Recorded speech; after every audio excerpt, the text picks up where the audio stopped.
Welcome to the Real Joe Show. On this episode, we're going to be speaking with Chris Crumpler of the Crumpler Realty Group. Hello. Welcome, Chris. So we're going to be jumping in to talking about numbers, how to manage your business as a business when markets shift. Chris, thanks for coming on. You actually shared some of this knowledge to our group a few weeks ago. And I'm so happy that you're here to share that to whoever's watching this show, to our watchers. Yeah, thanks for having me. Happy to be on and appreciate the opportunity. I think what's so important about what we're talking about today is there are so many agents that get into this business and they know how to sell, they know how to get in front of people, they know how to present themselves and market homes. Yet when it comes down to running the business side of it, there's a lack of I wouldn't say knowledge, but there's a lack of awareness and knowledge of exactly how to do that. Your approach is very business oriented. Yep. And let's talk about what you were doing and how your business was running, some of the sources you were doing, where you're spending money prior to where we are right now. Let's go back a couple of years, and can you explain what you were doing at the time to generate business and where your experience was going without giving up too much? Okay, no worries. Back in 2019, I started as a solo agent. So it was just myself kind of getting into the industry, learning everything, just all the fun that comes with that. And around the end of 2019, I was in a different market center and had a productivity coach that left. And they asked me if I would take that on. Never really thought about having a team, never really thought about doing that. But I served as a productivity coach. And it was just basically to launch new agents into, I guess, their real estate business. And I would meet with, 60, 70 agents a week, bi-weekly. And we would just kind of go through. And it was surprising to me how little they understood business. It's great to see real estate on television and, the selling sunsets and whatnot, but to not understand the business, not understand your return on investment. If you spend money, you have to get some money back from that, or you're just, wasting money. So I did that a little bit in 2020, did it for about 6 months. And then my business started taking off. You're starting to go into that year 2. So it was just a time commitment for me. I wanted to focus on that. But out of that short little stint as a productivity coach, I started to see how people would put teams together. So I thought, why don't we go get some up and coming agents? And I'm very good at not necessarily a brand new agent, but someone who understands how to, call, how to get leads, how to, make appointments, but may not have that second step, where in your business, a lot of it's talking to people. That's certainly important. But beyond that, where's your money going? What are your expenses? What do your profit statements look like? That's kind of my niche. So I found a few agents that were similar to me, understood, how to lead generate, but their business was kind of stalled out and they need a little bit of leverage. So I thought that it would be a good idea to basically form a team. And I hired an administrative manager initially. She's still with me to this day. And she made appointments for productivity programs, and she also did transactions for us. Great. So that's kind of what the team started there. That was 2020. We had the pandemic. We kind of fast forward. 2021 was a banner year for us. We had between 4 and 6 agents, and we got up to 2 admins. So we had about 6 total agents and 2 admins in 2021. So let's back up. Hold on 1 second, Chris. So you jump from hiring an admin, now you have 4 to 6 agents. Yep. How did you find those agents, and what was the value that you were offering them aside from what you previously mentioned? Yeah. So a lot of it was coaching. I served as a productivity coach, several of the people that we ended up hiring on. So we had that relationship. they needed a next step in their business. We were all kind of going through this together. They knew, like I said, how to lead generate. They knew what to do, but they didn't really understand how to spend their money. They needed the leverage of a transaction coordinator, because the scariest hire is your first hire. I was terrified to hire someone, but I think that you have to know what your limitations were. And I remember I had 7 closings in 1 month, and I was doing it, myself, my first year. And that was my limitation. I started going, all right, I'm missing things. There's a problem. And then something creeps up in real estate. It's going to happen. But mine was 7. So I said I needed to have some help. Ended up hiring a transaction coordinator. And I thought in my mind, if I have a team, I can bring them in and they can offset the cost of that transaction coordinator. So how can I do this, and how can I put together this to where I can use this person, and then we can have a shared responsibility? So kind of, the bigger the team got, we started branching out. And I said, well, we've got people in the northern part of Raleigh. We've got people down at the coast. My wife and I went to school at UNC Wilmington. So we have a big base down in the coastal areas. We did a lot of business there, because a lot of the agents down at the coast, not all of them, but several of them don't really answer their phone. They're used to people wanting to just look at beach houses and, not really necessary, or not really too interested in it. Like as a purchase, more of a window shopping exercise. But we kind of got into it that way. And then we expanded out geographically. So we were in Fayetteville, which is where my wife and I grew up. So we've got some interest there. We were in Goldsboro. We had a great agent that took the Goldsboro market, was in the military, and just kind of took Goldsboro to Wilson. We had someone who took Northeast Raleigh. I live in Cary, so it's, going up to Wake Forest and Rollsville, it's about an hour, for me. So she lived up there. So I created the team geographically. So what they did is those people that were over those areas would report into us on a weekly basis and meeting. But to answer your question, we leveraged my time from going up to those areas, and their time spending on transactions.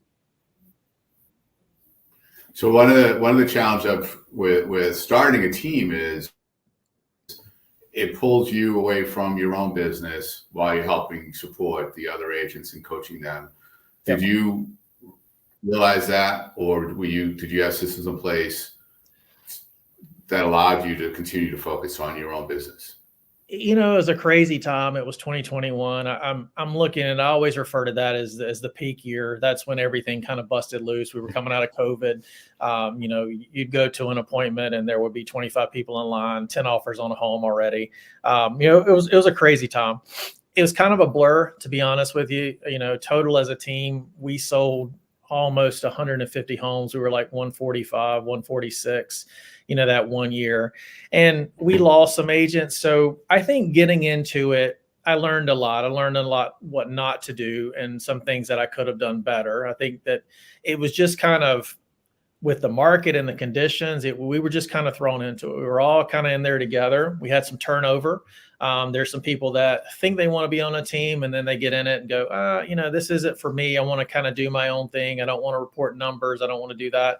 It was a very good learning lesson, for me. There's a lot of things I liked about it and a lot of things, that I didn't. And I'm sure we'll get into what I'm doing now, but it was a very, it was a learning curve for me. There was a lot of on the fly, but in a previous life, I had 100 direct reports in my last position in a corporate position in big pharma. So I knew how to manage people and I knew how to bring a team together.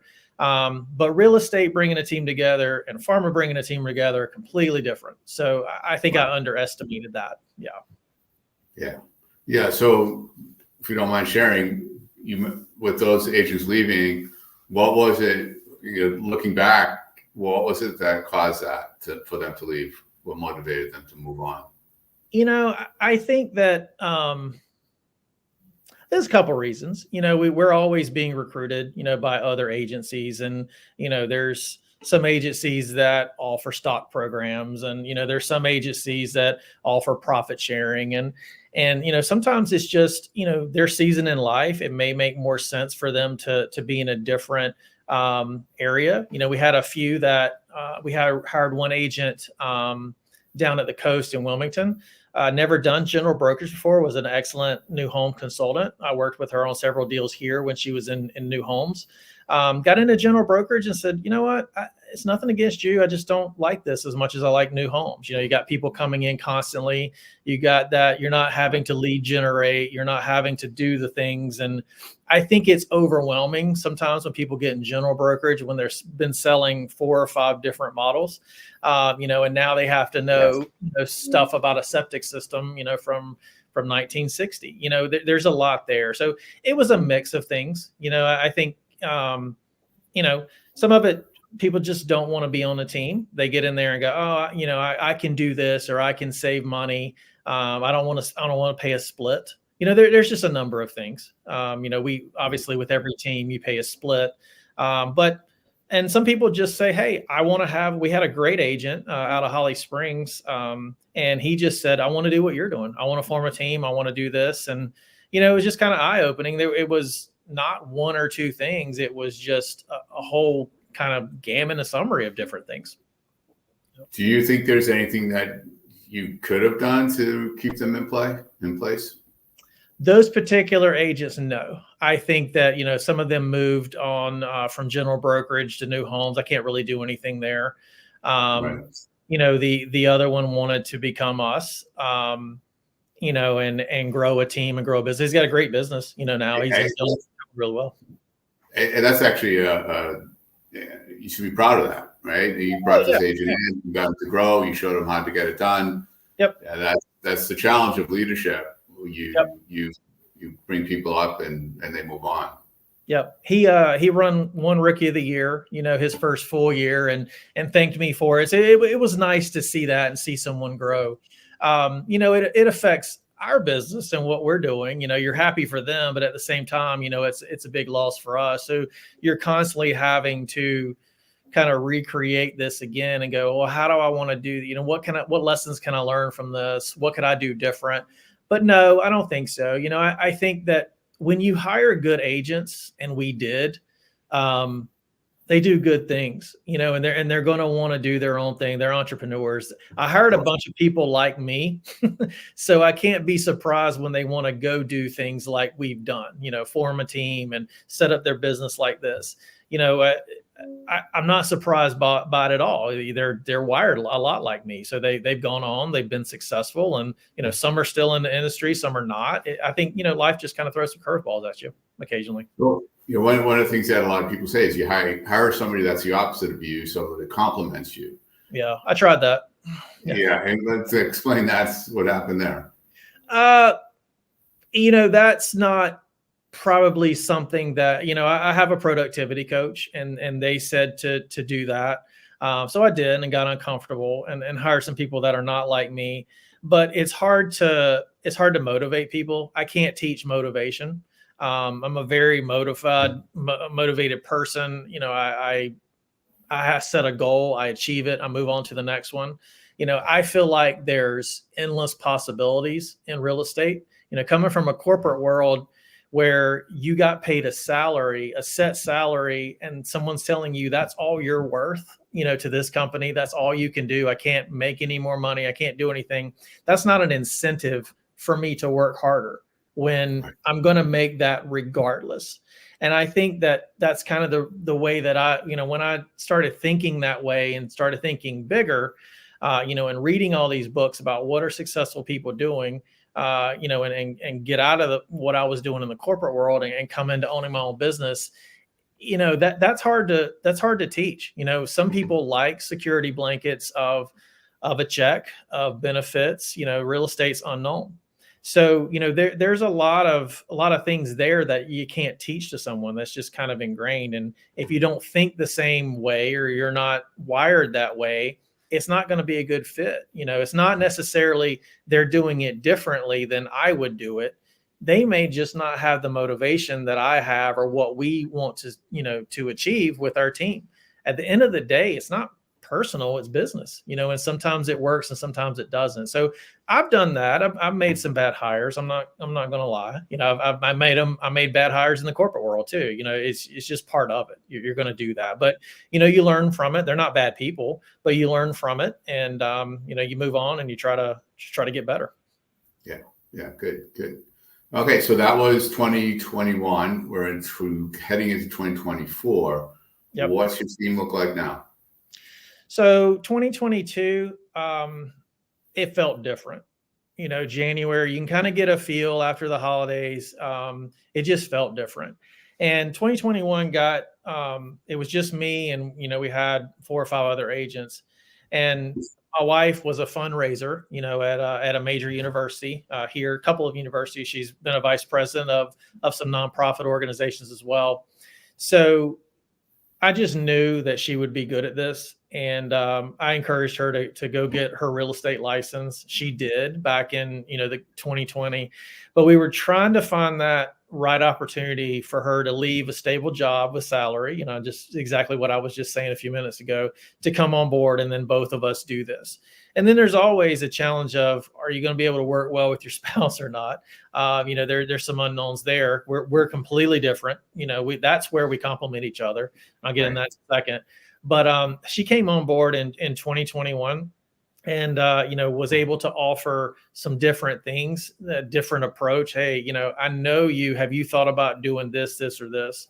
So in 2022, she was kind of on full time working with us. It just didn't seem right. We had a couple of agents that said, hey, I'm going to go do my own thing.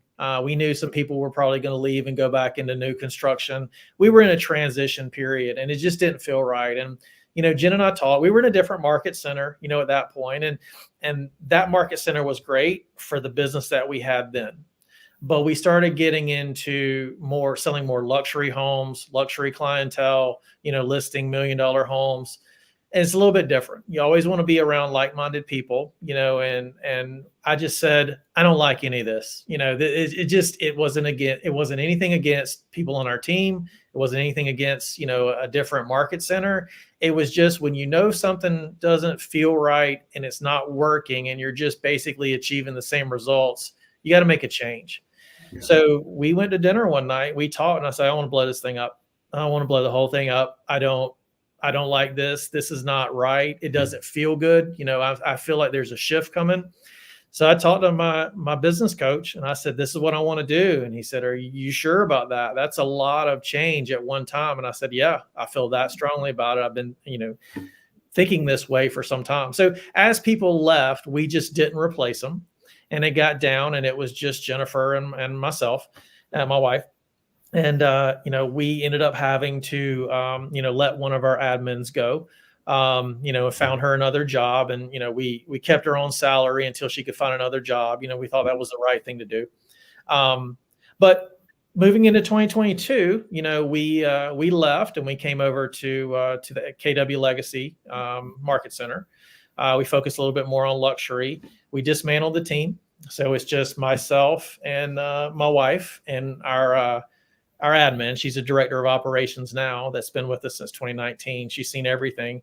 But we just had conversations with everyone and said, this is what I want to do. What do you think about this? I don't just make a decision and say, this is what it is. I want, my wife's input. I want, our transaction coordinator / director of ops. I want their input because she's a big part of our team. She kind of makes this. So we kind of blew everything up and we shifted with the market. So that's kind of how scary was that? Very. It was scary. You lose some friendships, along the way when you make changes. Whether it's people that you work with, they may not understand what you're going through, but at the end of the day, it made sense for our business. And if you don't change your business with changing times, you go out of business. You run the risk of that. So I hope, in the end that everybody kind of gets past it and understands it. But, we lost some friendships. We lost some agents, that those things just happen, but it was the right thing to do. And, we've taken some market share, and our coach that we have every week, he goes, you know what? you were right. You made the right call. You see where your business was, you see what's going on now. I didn't believe that it was going to work at the time. I told you my concerns, but you were right. Your hunch was right. And I think you just have to go with your gut and understand that, changing times require changes sometimes. So yeah, it was scary. It was scary, but it was the right move. Looking back on it now, it was good. No. Good. You must have felt, obviously you felt strongly about it, strongly enough to be able to take on that risk.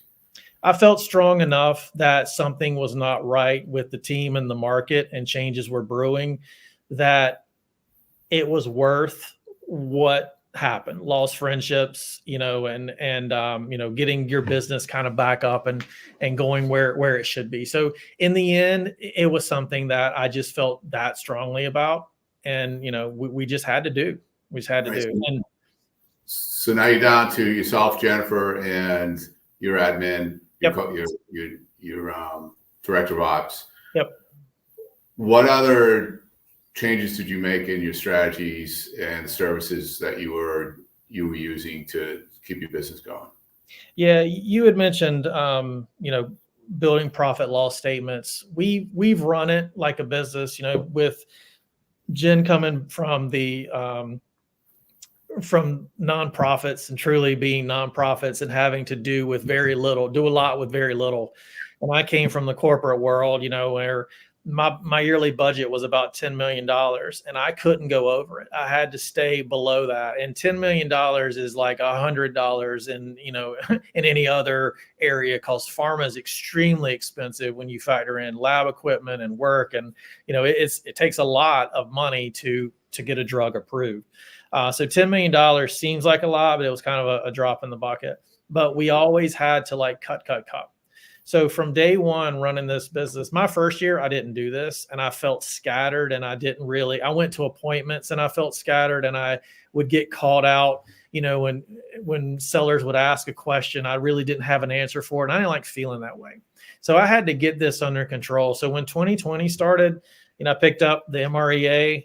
I basically found all this software that allows me to run my business like the MREA and keep it on a monthly basis. And I just kept trying at it once a month, every couple of weeks, looking at my profit loss, seeing where we're at, to run this like it should be run. Because in my mind, if I know that our business is doing well, I can go and knock out like a listing appointment. I feel very confident because I'm focused. Yes. If I'm worried about money or worried about that next sale, we've all bought a car, from someone who needs to make a sale, and that, right? So you could usually get some money off of a car purchase if someone's desperate to make a sell. I don't want that to be reflected on us. You can just kind of feel it coming. So, we've made cuts. We make cuts all the time. The last year we've been able to reduce our operating expenses and our, cost of sale a little bit, down about 50%. And, we were able to cut a lot of things, software programs that we may not use anymore for our business, just getting leaner instead of having 6 or 8 accounts, that when we had all these people on our team, we have 2 accounts now, for myself and our admin. We went automated a lot, where we were paying someone to do marketing. We have an automated system that goes in and it actually pulls our IDX feed.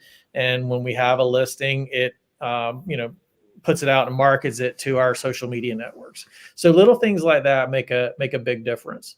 We also had salary employees, and we made a conversion and we went to move them to 1099s. So by doing that, we're able to save quite a bit on taxes and, bonuses and, things that come along with that.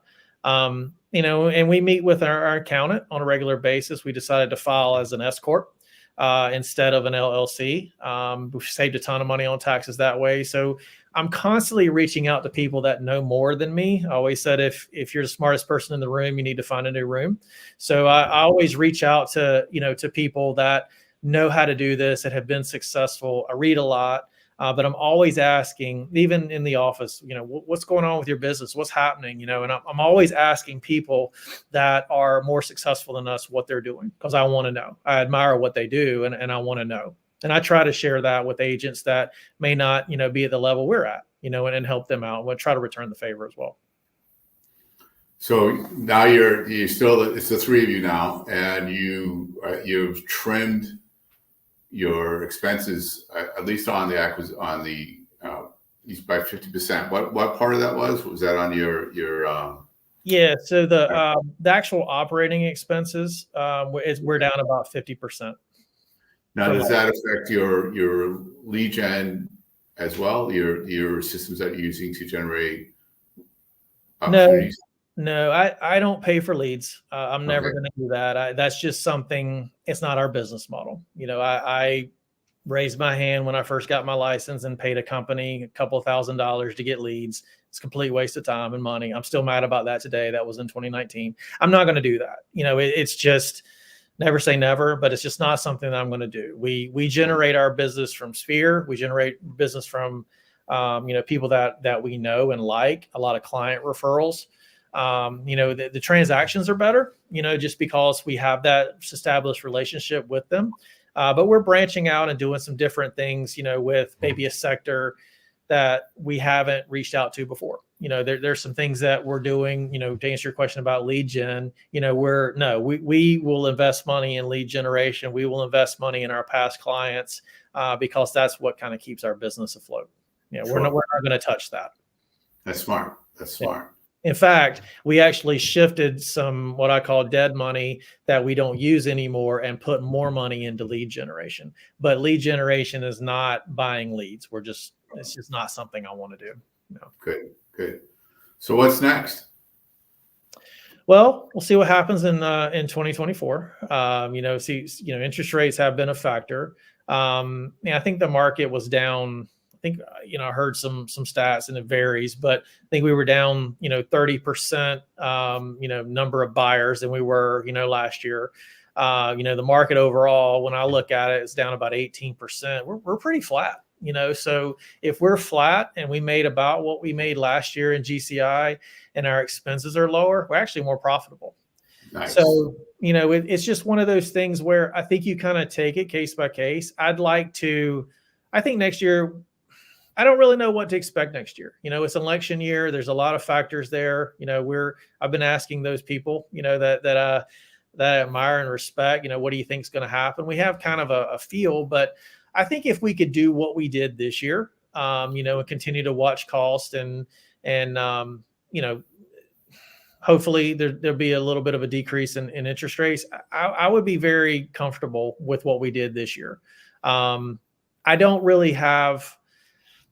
want to have a larger team anymore. That's not something that I think I would revisit. It's great. You do a lot of business, but it took me about a year to recover from that. It was tiring. I worked a lot, and I kind of got out of the corporate world because I was working a lot and traveling a lot, and I found myself right back into it. I think you can work smarter, not necessarily longer periods of time. So we try to always find something to do that's smarter, that's more efficient. We'll continue to do that, but I expect a 2024 very similar to 2023. That's what some of the crystal ball people are saying. The economists are saying that if there is a dip, it will not be significant. If it does soften, it's not going to be as dramatic as what we saw from 2022 to now. Yeah. Especially 2021. So it will be less. What we are thinking that there be fewer agents in the business. Yeah. As the pie does shrink, the opportunity there is for agents like yourself who are really focused on your systems. You'll get a bigger piece of the pie, which is the deal. Yeah, I wasn't around, in 2008, 2010, but I've talked to a lot of people that were, and say, how did you survive? What have you done? And we're trying to do some of those things. It's cutting expenses, seeing if it's in 2021, it made sense to have a big team. It doesn't now.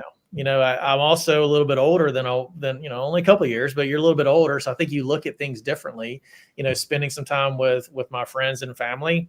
That's kind of where I'm at right now. I'd rather do that, than have a big team and quote unquote take on the world. I've done that. I've experienced it. I've kind of checked it off, but it's not something that I want to go back to. I can see us hiring an agent here or there, but I would never go back to 6 agents and 2 admins. It felt like it just kind of got out of control, and the customer experience started to suffer a little bit. When you're doing 150 homes a year, you're checking boxes and you're moving to the next client. That's not the way we want to run business. And, Right. it's just not for me. Some may just do it and it's fine. It's just, it doesn't sit well with us. I don't think I would go back to that. That's definitely a lesson that I learned. Well, with that becomes a challenge when you're relying on your sphere of influence and your past clients to give you business.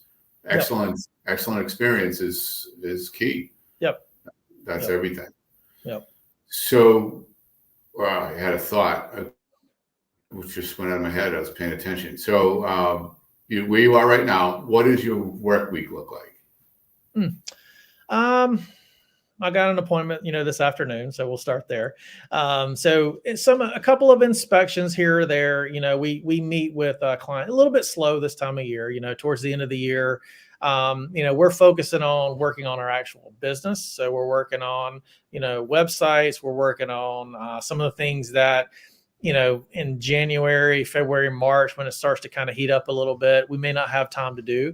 So, we're revising buyer presentations, we're revising listing presentations, we're kind of streamlining our marketing. So we're actually using this time to focus on the business, clean up the database a little bit, reaching out to people, just kind of following up. But we're trying to get everything ready to go for when, the spring market, hits, we'll be good to go. We've got some clients coming into town, from our out of town clients. They're going to be visiting over the holidays. So, we'll take them out and kind of get, familiar with the market and see if it's a good fit for them to move to North Carolina from their current states. But, on a regular basis, we kind of get up, we work out, we try to keep our routines, go to lunch. We usually have a lunch meeting, with Jen and myself and say, hey, where are you at? What's going on? A little bit different, because it's a husband and wife team. So we're able to kind of have those discussions. Hey, what do we need to do here? But it's just lead generation. It's reaching out, it's working on the business. So it just kind of goes. Some days it's in the morning, some days in the afternoons, just kind of fit in and around appointments. And so do you time block your lead generation time, or do you fit it in around, like you just said? I believe you just said you just fit it around your appointments. I'm going to answer that two ways. Yes, it's on my calendar. If we want to be 100% honest, I try to follow it. But, my lead gen is this afternoon, right in the middle of an inspection that I have to be at. So, Right. You kind of have to adapt. When I first got into real estate, I have to do this at 10 o'clock. I have to do this at 11 o'clock. The world doesn't work like that.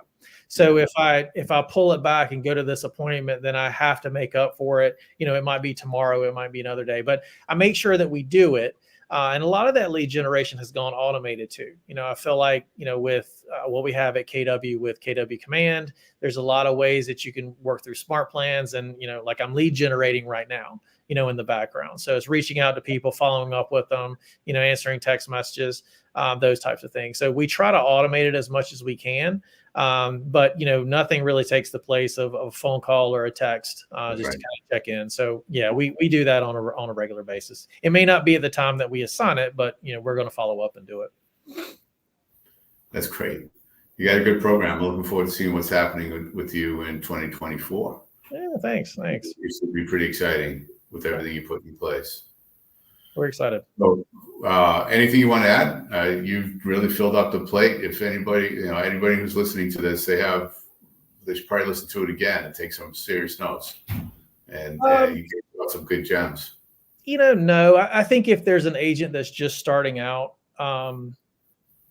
understand where your money's being spent. I always joke, and I think I presented this in our team meeting here recently. When you get your real estate license, people come after you and they want you to buy leads, or they want you to buy referrals, or they want you to do this or that. And you just kind of get confused. They're doing their job. They're being a salesperson and they're trying to sell their product, but you don't need all of them, so you need to understand, I guess, what your business looks like, where it's going to go, and set a goal. And you also have to be just fiscally responsible and understand where you're spending your money.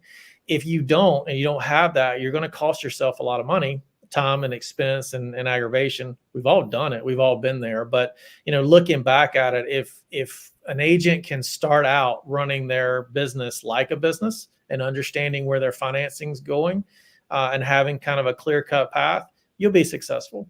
Good. If you don't, it's going to be very tough. Not that you won't be successful. It's just going to be very tough, and you're going to waste a lot of money. Yeah. And time. Yeah. Excellent. Chris, I appreciate you coming on and sharing all this. Absolutely. If somebody wants to reach out to you, where can they find you? What's the best avenue? Yep. You could just reach out, give me an email, shoot me an email, ccrumpler@kw.com. You shoot me a text as well. My number is pretty much everywhere on our website and, on our sign. So, feel free to give me a call, but happy to help, happy to answer any questions if I can be of any assistance. Fantastic. All right, we're going to sign off. Can you hang on? I want to wrap up and come back. Yep, absolutely. Thanks for watching.